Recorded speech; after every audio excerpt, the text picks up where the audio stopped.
Why do customized sales playbooks matter? There are countless stats out there that I found, and they all preach similar messages. People need structure to follow. We need structure and we need tactical practice on executing sales motions. So according to Backlinko here, one additional follow-up message can increase reply rates by 65.8%. But HubSpot research tells us that salespeople only follow up 2 to 3 times on average before quitting. So let's break that down and let's break down these first 2 bullets that we see here. Now, do we think those reps in the first 2 bullets had a sales playbook? No, I mean, I don't. But if they did, they certainly weren't following it. And that would become really apparent in their lack of pipeline growth. And when you ask yourself why that would be really apparent, salespeople map out sales playbooks in this essence. They actually map out the key activity stats that predictably create pipeline. So in this third bullet here, what we see is 81% of sales and marketing teams do not review and correct their sales processes. So if you're a competitive person like me, that tells me if I have a competitive product or service and get really tight on my process, I can beat a high number of my competitors simply on using and executing on great sales process. The fourth bullet here, investing in training salespeople, that bullet speaks for itself. So just going through this real quick, why am I an authority on this topic and growing revenue? So in the last 2 decades, I've held every single role you can have in the sales organization. As a newly minted director of sales, I led teams through revenue growth strategies, achieving a $55 million exit with a $40 billion publicly traded private equity group. And that was during my late 20s. So the sales processes and sales approaches that I've put in place have won deals in markets that are frequently have 3 competitors or more, with the most being 12 other competitors in the active deal cycle. And I've myself have seen success in early stage startups, grown established sales organizations, and sold and managed sales teams in enterprise global markets. I've helped multiple companies rank on the Inc. 5000 list of the fastest growing privately owned businesses in North America. But that's enough about me. So let's dig in. Let's dig into the steps of what those steps look like when you're creating your own customized sales playbook. And if we have a couple minutes at the end, I'll share a story from my early days in my sales tech career from when I was 19. Okay, so what are the key traits of an effective sales playbook? The effective traits here, the idea of a customized sales playbook is this. If you hire a salesperson tomorrow with any level of sales experience, could you hand them a playbook they could execute on from beginning to end to get a prospecting closing position? Closing position means predictably getting a prospect through the sales cycle steps to a proposal where you could, or they really could make a buying decision. The process steps are repeatable because 80% of the talk tracks are the same. The questions asked are the same. The prospect answers are different, but usually follow about 3 to 5 customer trends for the business. Any sales manager that studied the playbook can coach the process. Then sales ramp is predictable when someone follows the ideal customer profile and value proposition steps. Formats are easy to use, and we all know if things aren't simple, people simply won't do them. And sales especially takes the path of least resistance in this situation. So to recap, key sales playbook traits are any skill level can execute the playbook successfully. Any manager can coach the sales process. The process steps are repeatable. Sales ramp is predictable, and 80% of the talk tracks are the same. And above all, the playbook format has to be easy to use. So how do you start creating a customized playbook for your business? Before we run through that, I want you all to think of a sales methodology, really any sales methodology you've heard of. So I'll give it a few seconds here. Okay, great. Do you have one in mind? A couple that come to my mind are Miller Hyman Consultative Selling, Thomas Frazie's Question-Based Selling, Command of the Message by Force Management, and Medic is a really popular one today. So think of these methods, including the ones I just listed, as the what framework. They all provide you with a general sales structure to follow. A customized sales playbook is the how framework your teams can follow that include key pain points your solution solves, talk tracks that hit on key education points about your business and your market, value propositions, and specific questions that work to open the conversations. So you get the idea there. But how do you start creating a customized playbook for your business? The first step here is the review process. And I don't care how well you know your market, start with reviewing the deals you want to recreate. You identify deals to recreate and use steps like, where did the deal come from? Why did you win? Who are you selling to? And what title, role, industry, those kind of factors and elements. Next, define how, the how step. How did you win? How did you build value? What selling assets or tools did you use? And how long did the deal take to get into closing position? After that, go out, and this one's important. You have to go out and test your assumptions. When using your own defined steps, do you predictably get agreement, receive agreement from prospects to move to the next sales cycle step? Do deals repeatedly reach closing position, or do they stall out?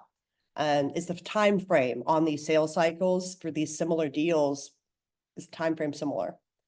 So these are the beginning steps to creating a customized sales playbook for your own business.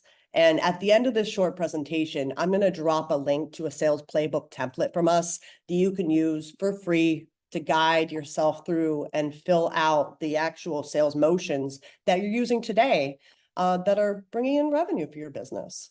So we'll stick around. We'll get to that here in just a minute. All right, let's hit on another sales statistic. So 42% of salespeople consider prospecting the most challenging part of the sales process, compared to closing, 36%, and qualifying, 22%. So that's a HubSpot data point. And I'd agree with that statistic wholeheartedly. I've spent 18 years selling and crafting and executing on effective value propositions.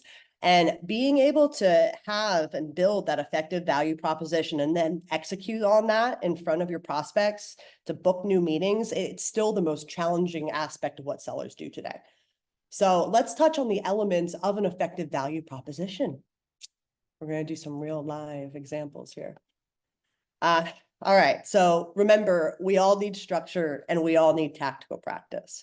So the basic framework for a successful cold call is first a permission-based opener, then 3 industry pain points for your solution or service, and the benefits customers receive from using your solution or service. And you have to get the first 2 parts of this framework out confidently in about 30 seconds. That's the attention timeframe span you have with somebody if they say yes to wanting to hear your pitch. So what's a permission-based opener, or PBO? A PBO is an old Sandler method. And an example of a PBO is, I'm Danny Capodieci from Capo Sales Consulting. I want to be respectful of your time. Would you mind giving me 30 seconds to explain why I called you specifically? And then you can see if it makes sense to talk further. A few more examples of PBOs are, I'm Danny from Capo Sales Consulting. Yes, I'm a salesperson cold calling you. Want to take a chance and see why I picked you specifically to call today? Here's a third one that I like. I'm Danny from Capo Sales Consulting. Would you mind giving me 30 seconds of your time to explain why I called you specifically? And then you can see if you want to hang up on me or talk further. So cool. Let's run through the approach now when you pull all the different steps together. First, start with your sales opener. Frame your sales opener like a question, like you're talking or confirming this person on the other end of the phone. And sound something like, hi, Sean? Now add in your permission-based opener. And what Sean is typically going to do is say something like, yes, Who's this? So when Sean asks that, you want to introduce yourself, obviously, and that goes something like, I'm Danny from Kappa Sales Consulting. I want to be respectful of your time. Would you mind giving me 30 seconds to explain why I called you specifically? And then you can see if it makes sense to talk further. Sean, the prospect, will respond with something like, if you're lucky, sure. And just keep in mind, you're always going to hear and expect really some reluctance in that response. No one's usually excited to be on a cold call besides the salesperson. And sales, so the next response you have here is, I looked at your business profile, and based on the current growth stage I'm seeing online, I thought you might be experiencing unpredictable win rates, lumpy revenue growth, and deals getting stuck in no decision due to lagging sales cycle motions. My company helps businesses install repeatable sales practices that result in predictable revenue growth, reduce sales ramp time to revenue, and create customized sales processes that win larger deals. So next, pause, because on occasion, you might prompt somebody to ask you, how do you do that? And that's the ideal response you're going for. If you don't get that question, what you want to do is kind of move into your interest check and ask, does any of this sound interesting to you? So when you ask Sean, the prospect, that question, they might say something like, maybe, yeah, that sounds interesting, or yeah, we're working on something like that today. So next, explain how your company accomplishes these benefits for clients. Sales would respond to something like this. Okay, well, how we do it is we create a customized sales playbook based on your business. We mentor sales reps and coach them to your sales steps that you built the company on and you know win revenue. We've helped business owners do $55 million private equity exits, produce 766 average 3-year growth for early stage startups, and have coached sales teams selling in the enterprise space to help them win deals with businesses in the top Fortune 10 list. Do you think this kind of approach would help you win revenue? Sean, the prospect, maybe say something like, perhaps. And then here, you're asking for this meeting. This is the first time, notice, that I've asked for the meeting. The only time what I asked earlier was I asked for interest. So can we set up a time to talk about maybe helping you too? And I know that was a quick example, but that's really how fast cold calls can go. When cold calls go really well, the prospect starts asking you more questions. And you want to answer a few of these, but you don't really want to go too deep, because staying focused on your goal of this cold call is to book the next meeting. That's the goal. So to recap, the elements of an effective cold call are a permission-based opener, a minimum of 3 industry pain points your solution or service solves, the benefits customers receive from using your solution or service, asking for interest, not a meeting, and do a brief explanation of how you do what you do so flipping well. Then you ask for the meeting. So once you have this tool in place, and we have a sample framework structure to build this out in our template that we're going to give in just a minute, but you have to practice, because the real purpose of each sentence in your cold call is to get the listener to want to listen to what you have to say next and ultimately agree to a meeting. So if you look at your script and feel it doesn't achieve this, think about how a cold prospect would feel when hearing it, and work on the framework. So let's get next really tight on process execution. In line with that, practice, getting really tight in your sales process execution means that you need to put in regular daily habits. So here, what I've seen is 28% of sales professionals say the sales process taking too long is the biggest reason why prospects back out of active deals. And that's mainly due to reps recreating the wheel each time.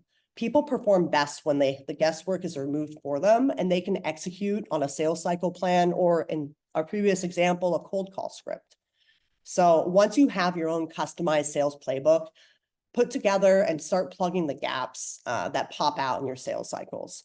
So we've seen that 52% of sales pros use sales enablement content, and 79% of them say it's important to making the sale. So if you're finding prospects are asking the same questions, or you're needing to provide the same deep education before progressing in the sales cycle, solve for this using campaigns that focus on pain points and tools that educate buyers ahead of time. A couple examples of those campaigns that do education are nurturing campaigns that hit on specific pain points, or branding that truly differentiates your company. So by doing this in my previous teams, I saw an average increase of 30 to 42% in sales cycle velocity, which is the time it takes to get through the sales cycle from start to finish. Then coach your teams to use playbooks as a deal Bible, and implement daily practice with your team. We have practice formats too in that template we're going to drop in a minute. And you also want to identify continuous repeatable opportunities to increase sales velocity. So the point is trying to avoid creating content for just one prospect unless you're hearing these points over and over again. Let me skip over here because I think we're running up against time. So just a time check real quick. Do we have enough time left for a story? Yes, totally. Yeah. Okay. Let's hit on a story then. There was a story that came to mind about sales playbooks, and it truly was when I was 19 years old. When I was 19 years old, and I closed my first software. It was a software hardware deal, but I closed that first deal because I was using a company sales playbook. And I was at this trade conference called the Sunbelt Builder Show, which was probably around the same time of year. I was traveling with the company owners, and at 19 years old, you can imagine it was my first business trip. I was really nervous, and I didn't know what I was doing. I was 19 years old. I actually remember doing jumping jacks in my hotel room before the exhibit floor opened, to get some of that like nervous energy out that you have. And after I calmed down, I remembered I packed a 3-ring binder, those old, one of these old white 3-ring binders that had the sales playbook steps in it. And that morning I spent a couple hours memorizing those steps, really because I just couldn't sleep. I was so nervous. And guys, that conference sucked. We had very little qualified buyers come by the booth. And during that period, we even wrote a small number of quotes compared to what we usually do. We were using those old NCR forms. I don't know if anybody remembers those, but we stuck with it. And that's a big part of sales. People were talking about leaving, but we ended up staying because we had paid for the floor, we had paid for the booth, we paid for everything. And I kid you not, in the last 30 minutes of the conference, one of the owners and I each got a qualified prospect engaged. And we closed, I think back then, between the two of us, we closed a total of $12,000 right as the conference was ending. But when I mean your customized sales playbook should be a guide any skill level can follow, that's what I mean by this. If you can have anyone who has any type of skill level follow the steps in your customized sales playbook to get a deal in closing position, that's what this means. And that sales playbook, that's the only reason why this 19-year-old closed their first deal in the last 30 minutes of the conference. And by the way, my deal was bigger than the owner who happened to head up sales, all because I used the playbook steps that they had written back then. So that's it. Here we are. That's it for today. I just want to say thank you so much for the hosts for Midday Connect, and for all of you showing